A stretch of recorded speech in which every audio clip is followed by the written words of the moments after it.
Sí. Bienvenidos, hoy tenemos a Leopoldo Guillén Sáez y en primer lugar y como siempre el invitado tiene que autopresentarse para no cometer errores en las biografías de los invitados. Leo, ¿quién es Leopoldo Guillén Sáez? Bueno, Eloy, un placer estar aquí contigo. Nada, pues yo soy Leopoldo Guillén, soy juez ahora mismo en práctica aquí en la ciudad de Barcelona. Vengo de Almería, tengo 27 años, he tardado 4 en sacarme la oposición. Y nada, pues un placer estar aquí contigo esta tarde. Yo creo que la primera pregunta que cualquier persona se debe formular, ¿no? Cuando ve a una persona, cuando le debes explicar, soy juez, ¿no? ¿Por qué decidiste dedicarte al derecho? Bueno, la verdad es que la vocación me viene desde muy pequeño. Vengo de una familia de juristas, mi padre es abogado y mi madre es funcionaria de justicia también. Y siempre he sentido esa vocación o esa atracción hacia el mundo del derecho. Sí que es verdad que la abogacía no me ha atraído tanto, pero siempre he tenido desde muy pequeño, me he criado, mi padre tenía el despacho cuando era pequeño en la casa y me he criado rodeado de leyes y de derecho. Por eso pues yo creo que me viene un poco la atracción hacia este mundo. Y has sido inteligente y no te has hecho abogado. Bueno, mi padre me dice lo mismo. La verdad es que, bueno, yo veía el ritmo de vida que tiene mi padre y la verdad es que me gustaba más o prefería cierta idea de estabilidad, aparte de, obviamente, la vocación de impartir justicia, que también es necesaria para esta... ¿Y en qué momento, ya no sé si es mientras estás estudiando Derecho, o es antes o es después, dices, voy a ser juez?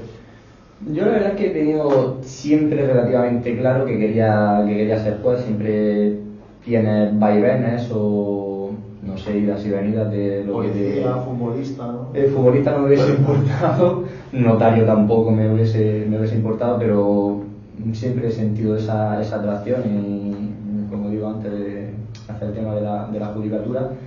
Y como te he dicho antes también, pues principalmente porque me gustaba el derecho y no me llamaba mucho la atención el tema de la abogacía.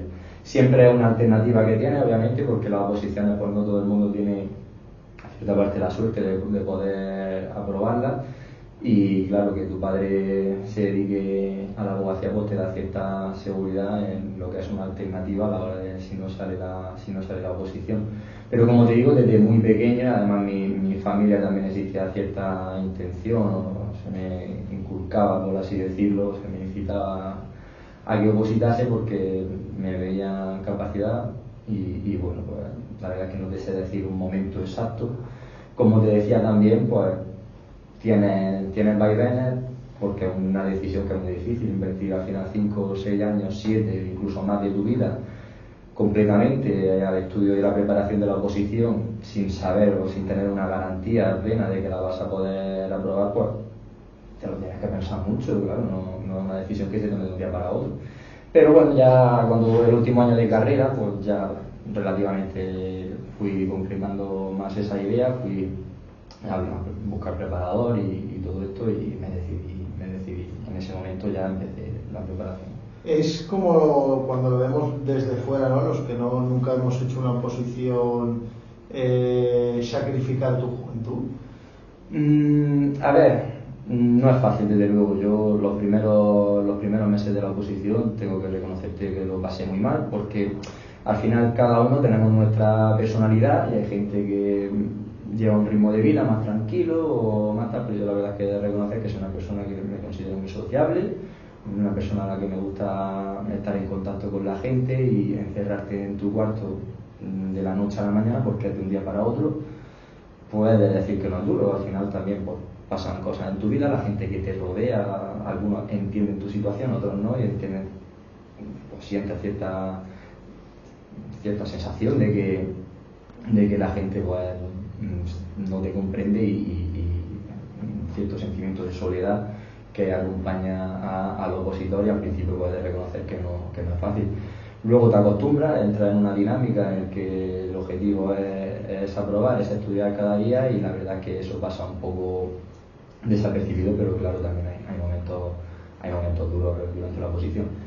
Ver a tus amigos que deciden trabajar ya con cierta estabilidad, con su trabajo, poder adquisitivo, hacer planes, viajar, salir, y tú encerrado un 10 de agosto, por ponerte un ejemplo, un domingo, cuando todo el mundo está en el chiringuito, está en la playa, en la piscina, pues no es fácil. ¿Qué pasa? Pues que ahora pues, ha tenido su recompensa, y la verdad es que estoy muy agradecido tanto a mi trabajo como a todos los factores que hayan podido influir, a mi familia, a los amigos que han podido también aportar su granito de arena para que yo esté aquí. Y miro para atrás y digo, pues sí, es verdad que estos 4 años ha sido una suspensión de mi vida, pero ahora lo estoy disfrutando y lo que estoy pudiendo vivir, la verdad es que no lo cambiaría, o siento que ha merecido la pena. Porque esto es como lo que nos imaginamos de lunes a domingo, 8 horas diarias de estudio. Sí, pero en vez de 8, 10. O sea, sí, peor, ¿no? Peor de lo que imaginamos. Tenemos un día de descanso, yo por lo menos me necesitaba un día de descanso, que era el día que iba al preparador a recitarle o a cantarle, como decimos nosotros, el tema. Pero sí, yo libraba el sábado y sí, tienes que estudiar por 10 horas, 9 horas diarias, sobre todo cuando estás cerca de la preparación de los orales, pues, lo que haya que echar. ¿Cómo es el día a día de esos 3, 4, 5 años hasta que apruebas? Pues te levantas por la mañana, te suena la alarma todos los días a las 7:30 de la mañana. Te levantas, yo al principio desayunaba, ya luego me di cuenta que para sentarme en la mesa de estudio no necesitaba desayunar, así que me sentaba directamente y así rascaba 15 minutos más de sueño. Te sientas a las 8, me hacía un parón a las 11:30, 11:15 para comer algo, hasta menos cuarto así, 12 menos cuarto, que ya hasta las 1:30 me iba al gimnasio, que me servía para desconectar y para también pues, charlar con las 4 personas que puedan ir para allá.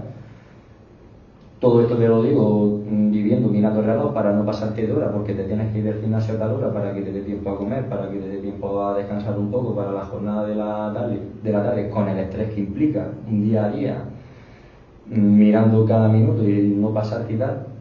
Así que nada, luego por la tarde, como te digo, pues llegaba a mi casa, comía, descansaba un poquito, a las 4 empezaba otra vez a estudiar, hasta las 8:30, 9 de la tarde o de la noche, todo en jornadas normales. Cuando hay preparación de examen, pues tienes que echar más horas, tienes que apurar más. Ya no paraba a la 1:30, a lo mejor paraba mucho más tarde, dejé de ir al gimnasio cuando estaba cerca del último horario, y por la tarde pues hasta que no estuviese todo completado, con los temas que tenías que preparar o que cantar, estuviesen cantados, no te podías levantar del escritorio. Y has comentado que hay gente que no lo consigue. ¿Sabes más o menos un tanto por ciento de personas que no consiguen superar la oposición? Bueno, pues te podría decir que el año pasado la convocatoria que yo aprobé fuimos 240 personas, las personas que aprobamos la oposición, alrededor, no sé si sobró alguna plaza, no sé si sobró una creo que sobraron, y nos presentamos 5.000 personas. O sea, el tipo test lo pasaron 1.200 personas, que fueron los que fuimos al Supremo, y los 240 que quedamos son los que hemos aprobado este año. No todos para juez, porque la oposición es compartida, tanto como para juez como para fiscal, como 138 plazas creo de jueces y el resto para fiscal. O sea que eres un privilegiado, ¿no? Pues en cierta parte tengo que sentirlo así, porque si bien es cierto que soy consciente del trabajo que he hecho, también soy consciente de que hay mucha gente que hace el mismo o más y no lo consigue. Hay un factor psicológico importante. Seguramente. A lo mejor también, si no lo consigues, saberlo dejar.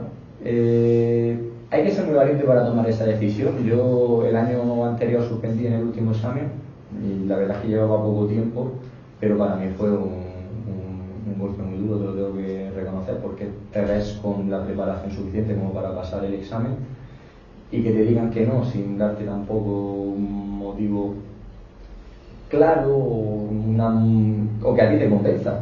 Claro que te dan una justificación como no puede ser de otra manera, pero que a ti te convenza o no es otra cosa, ¿no? Es muy duro. Yo ya te digo, llevaba en ese momento 3 años preparando la oposición y yo incluso me lo planteé dejar. También es verdad que yo soy una persona que me centra muchísimo en la oposición. Hay gente que oposita, pero a lo mejor no echa la misma hora o no se toma solo un día de descanso, sino que se toma 2. Entonces, pues sí, es complicado, pero también te digo, yo no fui capaz de dejarlo, también llevo poco tiempo y mi familia y mis amigos me dijeron que sería una locura que lo dejase, y sí que es verdad que lo pasé mal ese último año, pero sí tenía la fuerza como para continuar. El problema es cuando no tienes una alternativa, como hablábamos al principio, ¿no? O sea, creo que también es inteligente o razonable entender, como hemos dicho, que no todo el mundo tiene el privilegio de aprobar la oposición y tener un plan B o una vía de escape en el caso de que no salga, pues también me parece bastante importante. Y el dejar la oposición es evidentemente una decisión muy valiente, porque al final es una carrera en la que se tiene mucha vocación y desde muy temprano normalmente, que no es que te levantes un día por la mañana y digas pues voy a opositar para algo, sino que viene de mucho más atrás. Y claro, el decir un día renunciar a ese sueño o poner fin, pues no es fácil. Y entonces creo que sí debe haber un factor psicológico importante tanto para eso como para afrontar la oposición en los orales. Al final la exposición se hace en el Tribunal Supremo delante de gente que normalmente es muy importante, que saben de derecho muchísimo, y demostrarles que estás preparado para ejercer una función como es la función jurisdiccional, pues desde luego no solo sabes ser doctorado, yo estoy seguro de que también tienes que demostrar cierta actitud, cierta valía, ¿no? O cierto desparpajo, si me permites la palabra. Así que sí, considero que es bastante importante el factor psicológico. Y ahora que ya estás cerca de saltar al ruedo en un juzgado, no como titular, no todavía. No, porque nos queda todavía un año de prácticas. Bueno, técnicamente son 6 meses de prácticas y luego la fase de sustitución y refuerzo, que ya estamos solo nosotros como jueces, o bien sustituyendo a algún juez, o bien reforzando algún juzgado que lo requiera, ¿no? La verdad es que se afronta con una sensación... Te voy a preguntar cuál es tu mayor motivación y cuál es tu mayor miedo a la hora de saltar solo, ¿no? Ahí va, Eloy. Una sensación agridulce, ¿no? O ambigua.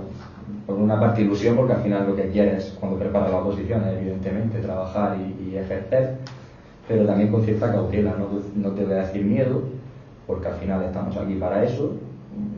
Tenemos que entender que somos unas personas que hemos aprobado una oposición y que tenemos una preparación, aunque muchas veces no nos lo creamos, pero cierto respeto, evidentemente. Al final vamos a tener en nuestras manos una decisión sobre la vida de una persona que le puede afectar muchísimo, y hay que afrontarlo desde luego con muchísimo respeto, como no puede ser de otra manera, y tratar de prestar el servicio público de la mejor manera posible para la ciudadanía. Pero muy ilusionado también, como te digo.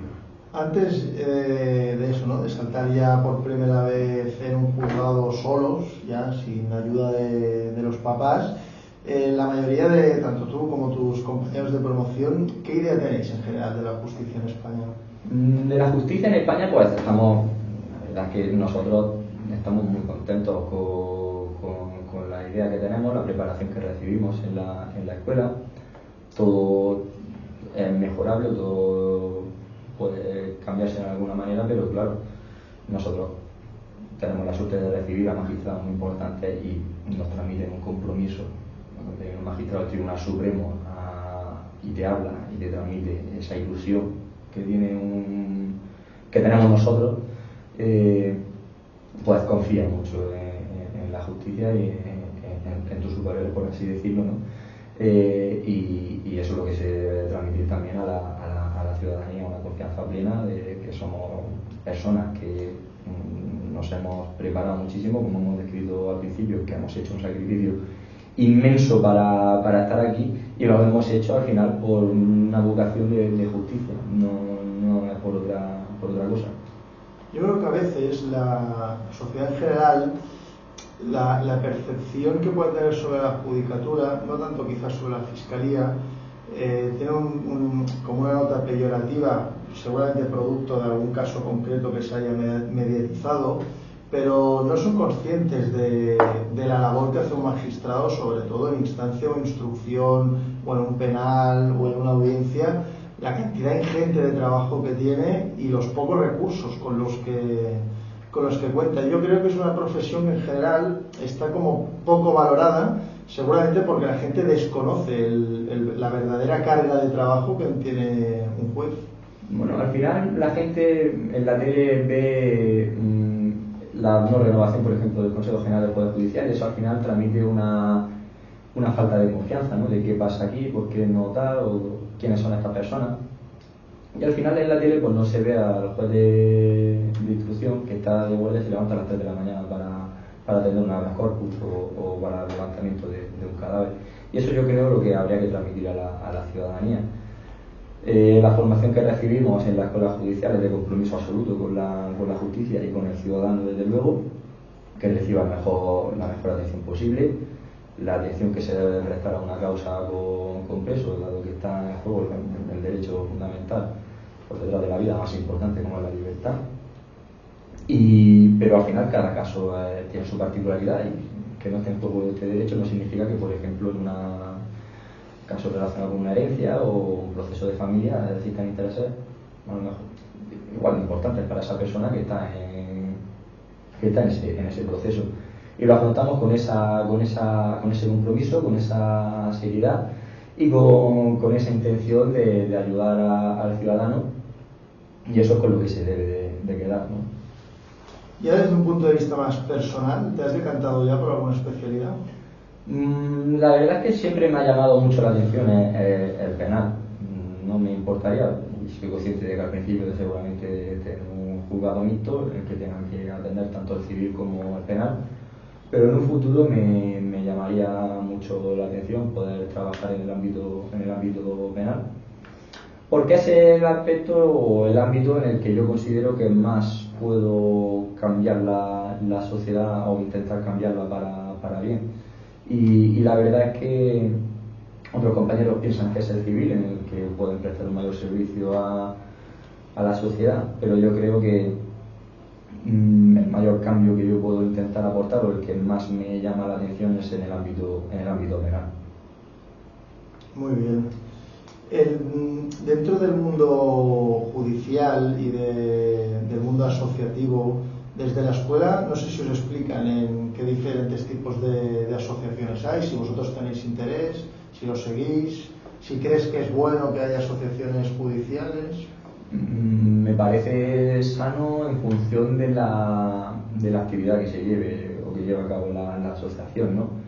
Al final la asociación es una asociación profesional para defender los intereses de los jueces y magistrados, que también tenemos nuestras necesidades, nuestras reivindicaciones, como por ejemplo hace unos meses pues la convocatoria de una huelga que al final no se llevó a cabo por el compromiso que se alcanzó con el Ministerio. Las asociaciones son necesarias, como lo pueden ser los sindicatos para los trabajadores, para la defensa de sus intereses y derechos. En la escuela judicial pues sí creo que existe organizada una actividad relacionada con las asociaciones judiciales, aparte de que ellas organizan también eventos con nosotros para informarnos de cuál es su propuesta, cuáles son sus actividades o cuáles son sus motivaciones, y ya a partir de esa información que nos aporten pues valorar y decidir sobre asociarnos o no, y a cuál asociación o a qué asociación asociarnos. También es verdad que no es ahora el año en el que a mí me preocupe la asociación, porque estoy en la escuela judicial y bueno, pues creo que tengo que preocuparme más bien ahora mismo, informarme, en recibir una buena formación, salir de la escuela judicial lo mejor preparado posible para el año que viene, como comentábamos antes, que estaré yo a cargo de un juzgado, pues estar con la preparación y con la base suficiente como para desarrollar la labor lo mejor posible, y ya más adelante pues decidir si verdaderamente quiero asociarme a alguna asociación, y de ella pues cuál puede ser la que más se adecue a la idea que tengo yo de justicia y de la función que realizamos. Y si te lo preguntamos ahora, ¿dónde ves a Leo con 65 años a nivel judicial? Pues si ¿O no hay expectativas? No te lo sabría decir, Eloy. Me hace una pregunta que es muy complicada por la situación en la que estoy ahora. O sea, Estoy a 800 kilómetros de mi casa, porque como he dicho al principio soy de Almería. Y la verdad es que he descubierto, pues, casi te podría decir un mundo nuevo, ¿no? Yo he vivido toda mi vida en Almería, no he salido de allí. Y la verdad es que me encanta Barcelona. Había estado un par de veces antes aquí y estoy muy a gusto.